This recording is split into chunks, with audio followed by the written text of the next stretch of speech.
Tonight on Si's Eyes on the Skies. Well, today was opening day for Major League Baseball. Did it feel like baseball weather here in Iowa? I'll have more coming up. Plus, Sara has your national forecast, all that and much more as we get started with this Thursday, March 29th edition of Si's Eyes on the Skies. Starts right now.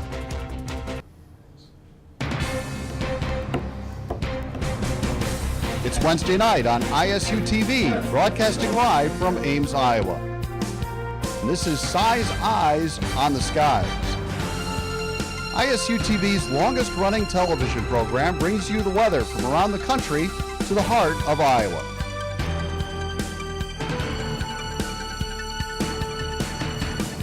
The ISU Meteorology Department team of forecasters keep you ahead of the storm. From Iowa's most trusted weather team, this is Si's Eyes on the Skies. Welcome back to Si's Eyes. I'm now joined by Matt. Opening day for the MLB. I know you got your tie going here today. The Cardinals didn't win today, but the Cubs, for those Cubs fans out there, they did see a victory. And I heard about that quite a bit. Yeah.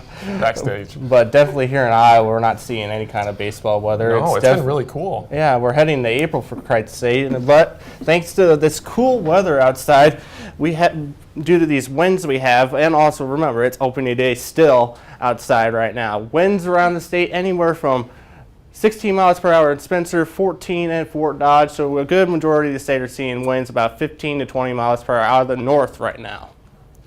Those winds are helping keeping our temperatures down. Temperatures around the state anywhere between 36 up in Mesa City and down and still around 46 in Council Bluffs. I'll have more coming up in my full weather in just a little bit. And now it's time for tonight's weather story. On this day in 1979, 4 tornadoes struck Iowa, including an F4 that almost totally destroyed the small town of Bradyville in southern Page County. Large hail was also reported with stones of the size of golf balls falling at Logan and Fort Dodge. At least 22 people were killed across Iowa, with about 15 of those occurring in and around Bradyville.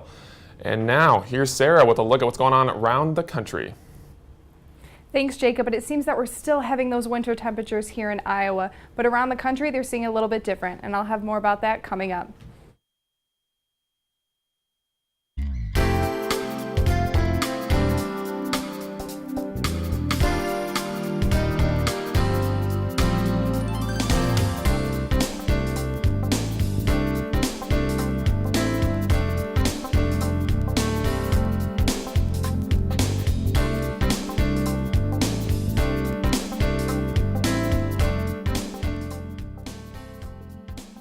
Welcome back. Now here's Sara with a look at what's happening around the nation. Thanks, Jacob. Taking a look around the nation today in Iowa, we're still seeing those cold temperatures just below average, but around the nation, that's pretty much the story. Down south, they're still seeing much warmer temperatures, 81 in San Antonio, Texas, but up north, that's where they're starting to see those winter storm watches, which is something that I'll be discussing later on. Up in the northeast, pretty cool temperatures up north, 43 in Caribou. Down in New York, just a little bit warmer at 48 degrees, and that's pretty much consistent across the board there. Down south, we are seeing a bit of a temperature contrast, 80 degrees in Jacksonville, and if you just move a little bit north in Huntsville, it's 59. It's about a 20-degree difference down there. But again, pretty warm temperatures around the time of the year, so those on spring break will be seeing some sunny skies. Down in the southwest area, this is again where we start to see start of a contrast. In Albuquerque, it's 65, but up north, they break into the 58 and 57 degree mark, and 34 in Denver. So there, you definitely still see the contrast. And finally, up to the northeast, again, cold temperatures for the most part, 35 in Rapid City. Out in Seattle, they're looking at 53, but then down in the California, Oregon region, they're starting to see temperatures break into the 70-degree mark. Not too much happening around the country. We are following a storm system moving out east, and that's where some of the flood warnings and watches are coming from in the West Virginia, Kentucky area. Out north in the North Dakota, Minnesota region, that's where we're starting to see those winter storm watches and warnings, which again is something that I'll be bringing up later on. As I mentioned before, the main storm system that we are looking at is spreading across the Midwest up into the Northeast. Again, there is some severity down south in the Alabama area, but for the most part, this is going to move out into tomorrow, and we're going to be looking at pretty clear skies again. So today we are seeing that Indiana and Ohio are getting heavy rainfall. They are not currently under a flood warning or watch, but again, they're looking at 1 to 2 inches of rain falling there. Now again, in Iowa, we are seeing pretty clear skies, but out to the east, that's where we start to see that move off. But again, Iowa is going to be clear for the next couple of days. Moving into Friday, again, we're seeing some cloudy skies. It will be some windy conditions here in Ames. Again, as we move into Friday night, that's when we're starting to see that possible chance of rain, but that'll quickly move out by Saturday afternoon for any plans that you may have. And we're going to be seeing some partly sunny skies, mostly cloud covered again. Now tomorrow, the forecast highs are similar to what we saw today. Kansas City will be at 55. Down south again, pretty warm. Miami will be at 79. And up north, they're still seeing below average temperatures at 38 in Minneapolis. So again, they're not quite seeing spring just yet. Now our Travel City forecast tonight is Fargo, North Dakota, and they are currently under a winter storm warning. Now they're seeing the heavy snow out in Friday. They're looking at a 70% chance tomorrow, so definitely be prepared for that if that is in your region. On Easter Sunday though, although it will be 27 degrees, they are seeing sunny skies. Again, another slight risk of snow on Monday, about a 50% chance it may be a rain snow mist by that point. And moving into the week, they're seeing mostly cloudy skies with 24 on Tuesday, 32 on Wednesday, and 30 on Thursday. Thank you, Sarah. Let's take a look at tonight's trivia questions. It's a tricky one. What is the foggiest world capital? Is it A, Canberra, Australia, B, Berlin, Germany, C, Mexico City, Mexico, or D, Oslo, Norway? We'll have your answer coming up right in a couple of minutes here, but first we need to go over to Matt and see what's going on for the week ahead. Well, Jacob, it's feeling a lot like it's fall outside instead of spring. I'll have more coming up after the break. Welcome back, everybody, to Size Eyes. I'm meteorologist Matt Gunn.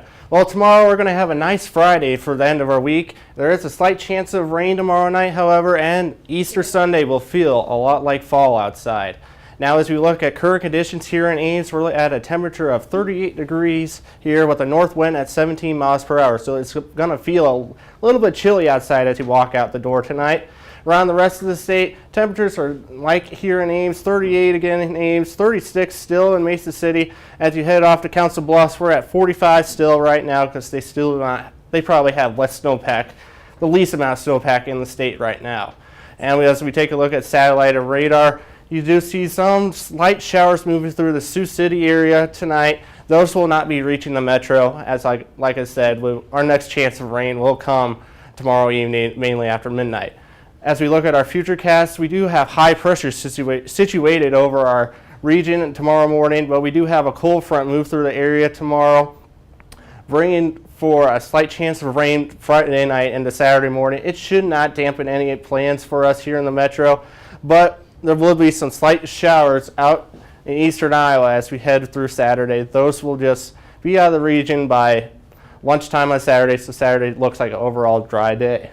Now forecasted lows here for Ames, 39 here in Ames, 33 up in Mesa City, 41 in Des Moines, so a good trend of lows in the mid-30s to around 40 degrees tonight. Forecasted highs for tomorrow, we're going to be a little warmer than we were today, still holding off for a 44-degree temperature tomorrow in Ames. We're warming up over Sioux City, we're at 57, so you're going to possibly near that 60-degree mark as you head off west. Over in eastern Iowa, 50 degrees is expected for a high tomorrow in Cedar Rapids. Now tonight here on campus, 27 degrees as forecasted low. It's going to be mostly cloudy outside and a very cool night with a north wind at 5 to 10 miles per hour. Tomorrow on campus, we're looking at a high around 51 degrees under mostly sunny skies. So those winds do move back out of the southwest at 6 to 11 miles per hour. And before we get to our extended forecast, Sunday, of course, is Easter Sunday. It's going to look like a mostly sunny day here in Ames with a high around 39. The winds will be pretty calm out of the northwest at anywhere to 5 to 10 miles per hour. Now for our extended forecast, Saturday 41 degrees. Sunday, Easter Sunday, like I said, 39, but next week we're basically in the mid-40s for highs. Some chances of rain move back in for, it looks like Tuesday and Thursday are our best chances. Overall, we're still not reaching that 60-degree mark, guys. Thanks, Matt. Let's take another look at our trivia question for tonight. It is, what is the foggiest world capital? Is it A, Canberra, Australia, B, Berlin, Germany, C, Mexico City, Mexico, or D, Oslo, Norway? What are we thinking, guys? Well, I've been to Berlin, Germany, and I don't remember it being ridiculously foggy at the time. I was younger, but I don't think it's that. So I'm going to go with Canberra. Is that how you say it? Canberra. Canberra, That's what the Australia. locals say. I'm going to pick that one. Okay. I'm surprised that there's not a city in China up there, considering for the longest time they basically woke up and had fog because of all the pollution. But if I would take a guess, I would go with Mexico City. I would probably, honestly, I'd probably guess Norway, just because of like all the mountains out there, that kind of stuff. But let's check out and see what the answer actually is. And Sarah is correct. Wow. Canberra, Australia. I've never heard of that I've city, never- honestly. I had not either. I had to look it up on YouTube earlier today. And I learned how to pronounce it. So, yeah, that's how they pronounce it over that way. But Do you know where it's located in Australia? I did not search that. Okay. Never mind. We'll just take your word that it is. We'll do some more foggy. research. Yeah. I'll get back to you. All right. Okay. All right, that's going to conclude tonight's show. Be sure to like us on Facebook and follow us on Twitter. You can find every show on YouTube under our Size Eyes channel. Thank you for joining us, and we will see you on Tuesday.